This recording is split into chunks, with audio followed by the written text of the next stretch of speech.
Your wife was walking with another man. One day, I was called out by a friend my wife and I both know. That's impossible. After all, we had just celebrated our 5th wedding anniversary and were envied by everyone as a loving couple. I dismissed it as nonsense. But then, my friend showed me a photo he had taken on the spot. Looking at the image on his smartphone, I was stunned. The woman in the photo was clearly my wife, and the man next to her was, of all people, Greg, my boss at work. My name is Tom. I'm 35 and work at a real estate company. I met my wife, Karen, at a matchmaking party. Drawn to her modest and demure personality, I pursued her aggressively. It seemed like Karen finally gave in to my persistence, and that's how I secured our married life. I still want to enjoy our life together. When she said that, I really wanted kids, but I respected her wishes. She was working too, so we had some financial flexibility, and we chose to be dinks, a couple married without children. But just when I hoped that Karen's mind would change, I was confronted with a photo of her secret meeting. I put on a brave face in front of my friend, but I was overwhelmed by the reality before me. It took me a while to sort out my feelings, but I decided to get the photo from my friend. Then, when my wife returned from work, I confronted her about it. What is this photo all about? I intended to ask her very calmly, but negative emotions overflowed, and I ended up pressing her for answers. What's this photo? It's a misunderstanding. I had hoped she would say something like that, but even when presented with evidence, she just kept silent. I lost my temper and shouted, "Karen, don't just stay quiet, say something." However, nothing changed. She remained silent as if affirming the affair. I had already prepared the divorce papers. I handed them to her, packed the bare minimum of work clothes and casual wear, and stormed out of the house. It's absurd that the person who was cheated on has to leave the home, but I couldn't do otherwise. Now that I think about it, I guess I was hoping that Karen would come after me. Forgive me, for I was wrong. If she said that, maybe we could start over as a couple. But contrary to my expectations, Karen didn't come after me at all. My male pride was already deeply wounded. In a rush, I had left home and ended up staying at my best friend's place that night. My best friend didn't ask any questions, and just let me sleep in a spare room quietly. I was grateful for the rest, but my mind was full of anger. So much that it felt like the ceiling was spinning. The man in the photo with Karen, my boss Greg, had been a benefactor to me for many years. And he and we were family friends. He had a very beautiful wife, Naomi, and I'm pretty sure they were dinks like us. We had even gone on barbecues and trips together, but to think that he would have a double affair with my wife. Tomorrow at work, I'm going to punch him. Lying in bed, I clenched my fists tightly. Unfortunately, the showdown with Greg was destined to remain a fantasy. The next day, an event so significant happened that it made all my anger seem like a farce. The following day, as I was getting ready to go to work, my phone rang shrilly with a call from an unknown number. I cringe and answer the phone when I receive a call from an unknown number. Is this Mr. Tom Sanders, husband of Mrs. Karen Sanders? Your wife was in a car that fell into the harbor, and she has been rescued but is in critical condition and unconscious. Please come to the emergency hospital immediately. What a shock from the hospital. Karen had been in an accident. I couldn't believe it, my knees shaking uncontrollably. Seeing my condition, my best friend got worried. He even took a half-day off work to drive me to the hospital. I barely made it on trembling legs, only to find that Karen had just passed away, as peacefully as if she were asleep. Overwhelmed by such an abrupt goodbye, I was too shocked to even cry.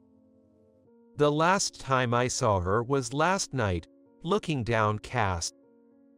I wished it was all just a nightmare, but I stood there frozen.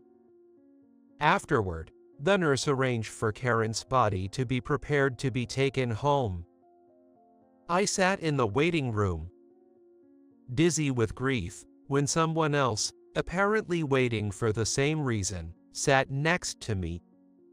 Looking over, I was shocked to see it was Greg, utterly devastated. As I stood up abruptly, anger ignited within me. Why? We were living happily. If you hadn't pursued my wife, Karen might still be alive. Before I knew it, I was grabbing Greg by the shirt. I thought I might have gone mad. It's not what you think, Tom. Please listen to me. I should have told you this before it came to this. Greg was crying, tears of sorrow flowing. What do you mean, you bastard? I was so furious I could have strangled him, but Greg kept pleading with me to listen. Finally, I let go of him and heavily sat back down. Karen was gone. There was no need for me to be angry at him. Tears broke through like a dam had burst. Greg, too, was sobbing uncontrollably, looking even more devastated than I felt. You're making a big mistake. Please, try to stay calm and listen to what I'm about to say.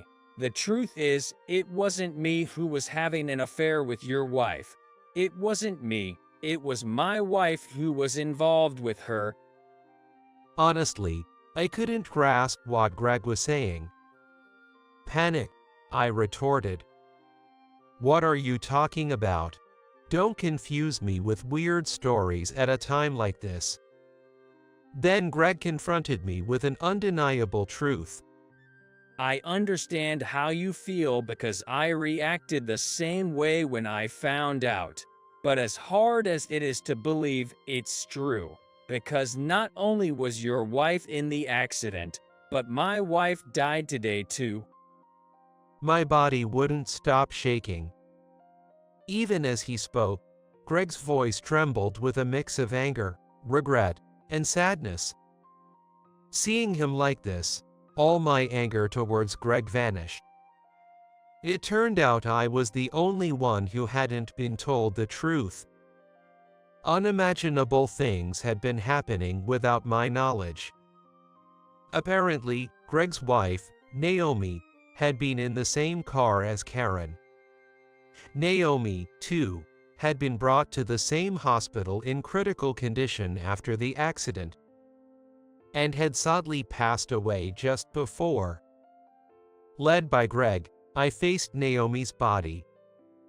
Seeing the situation forced me to accept the undeniable fact that the two of them had been in a relationship. The shock made my knees buckle. Shock, anger, sadness all mixed together, shaking my body and unleashing unstoppable tears. Perhaps unable to watch me suffer, Greg bought me a warm coffee from a vending machine. I'll tell you everything I know. He said that, and waited until my trembling subsided. Then he started talking potty-mouthed. The two of them were lesbians, but because they were worried about societal expectations, they married men. You said you pursued your wife aggressively. I did the same. That's how it was.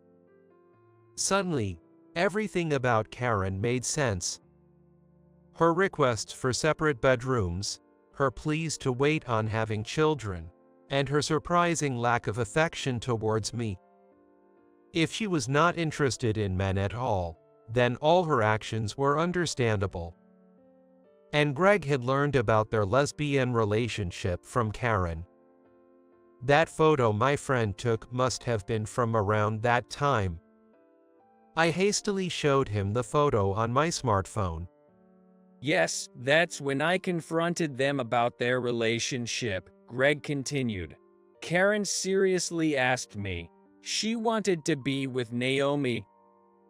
At that moment, Greg had been furious. Even I would dismiss it as absurd. But Greg said, It seems that they both realized at first sight that they were lesbians. It was like a bolt of lightning, and neither one of them could stop the feelings that were bubbling up. I didn't know what to make of it when I heard the story. Greg's expression looked pained, and it was hard to watch. I was surprised by how assertive Karen had been towards Greg, usually so quiet. She had never been so firm in expressing her opinion in front of me. That's why I loved Karen, who always gently affirmed me, even more. I had planned to live with her forever. I was convinced of that. Karen must have really loved Naomi. And they must have been deeply troubled about their feelings being different from other women's, about the expectations of parents and people around them to marry a man, have children, and build a normal family, and about the traditional, rigid values that insist a couple must consist of a man and a woman. And surely, they must have felt considerable guilt for deceiving their partners. I remembered them chatting away next to each other at the barbecue. Karen, usually reserved, laughed cheerfully, and for once, she drank alcohol and got tipsy. That was the real her, and realizing that after she was gone only added to my pain. After I calmed down, I heard from the police about the circumstances of the accident at the time. When the car fell into the harbor, they found them holding hands when they discovered the bodies. Their hands were tightly clasped, almost impossible to separate. Hearing that, I felt like my knees were going to give out. I was overwhelmed with the desire to apologize to Karen. I just kept yelling at her without trying to understand her feelings at all.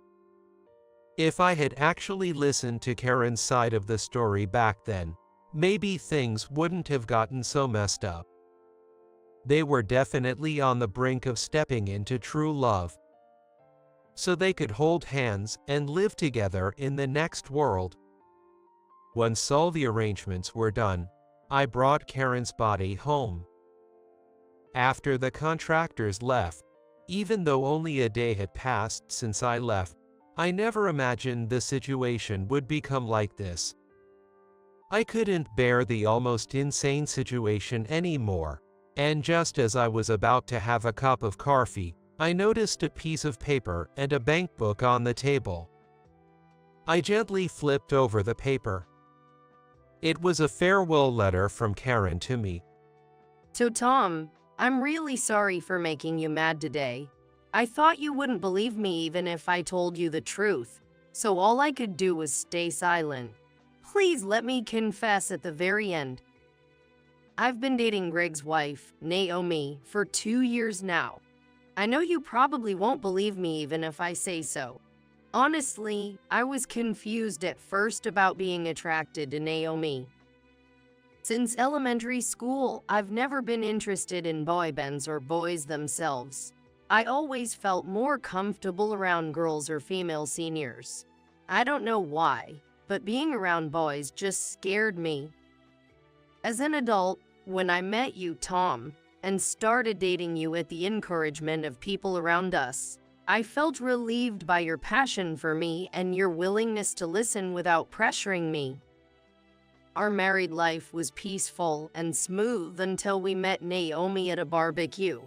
I don't know why, but the moment I saw her, we couldn't take our eyes off each other. It felt like finding my soulmate, the one destined for me in this world. Naomi felt the same way. While we appeared to get along well with our spouses, we were thrilled to meet each other when alone. Even if people called it lesbianism, we couldn't turn back. In our situation where we couldn't confess to our partners, we were eventually exposed by Greg. Despite my strong plea not to break up with Naomi, I was surprised to finally be able to express my true self and opinions. But when you, Tom, also questioned me, I finally realized the seriousness of the situation. What Naomi and I were doing was considered double adultery and homosexuality, plunging our spouses into the depths of despair. After you left home, I talked to Naomi. I'm not dissatisfied with my husband. I don't want to hurt anyone or make anyone unhappy, but I want to live true to my feelings.